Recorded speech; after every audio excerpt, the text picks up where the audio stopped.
బాలీవుడ్ మాజీ హీరోయిన్ మమతా కులకర్ణి ఆధ్యాత్మిక మార్గంలోకి మళ్లారు. వారణాసిలోని కుంభమేళాలో కిన్నెర అఖాడాలో చేరి తన పేరును శ్రీ యమ మమతా నందగిరిగా మార్చుకున్నారు. రుద్రాక్ష మాలలు, కాషాయ వస్త్రాలు ధరించి కుంభమేళాకు వచ్చిన మమత కిన్నెర అఖాడ ఆచార్య మహామండలేశ్వర్ డాక్టర్ లక్ష్మీనారాయణ త్రిపాఠిని కలిసి ఆశీస్సులు తీసుకున్నారు. అనంతరం మమతతో లక్ష్మీనారాయణ గంగా నదిలో పూజలు నిర్వహింపచేశారు.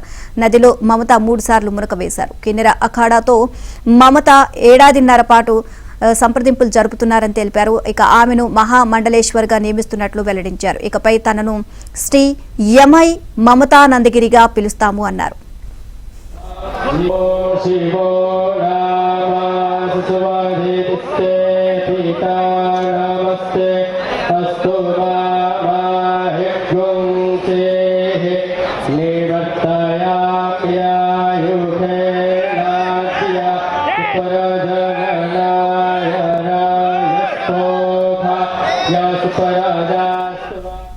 రెండు 2015లో లక్ష్మీనారాయణ త్రిపాఠి కిన్నెర అఖాడాను ప్రారంభించారు.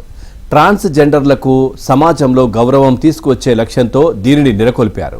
ట్రాన్స్ జెండర్లను అఖాడాలో చేర్చుకున్నారు. కాగా మమతా కులకర్ణి 1990లలో బాలీవుడ్లో ప్రముఖ గ్లామర్ హీరోయిన్గా వెలుగొందారు.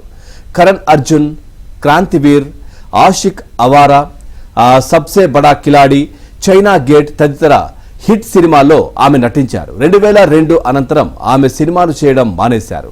విదేశాల్లో స్థిరపడిన మమతా కులకర్ణి చాలా కాలం అనంతరం గతేడాది డిసెంబర్లో స్వదేశానికి తిరిగి వచ్చారు.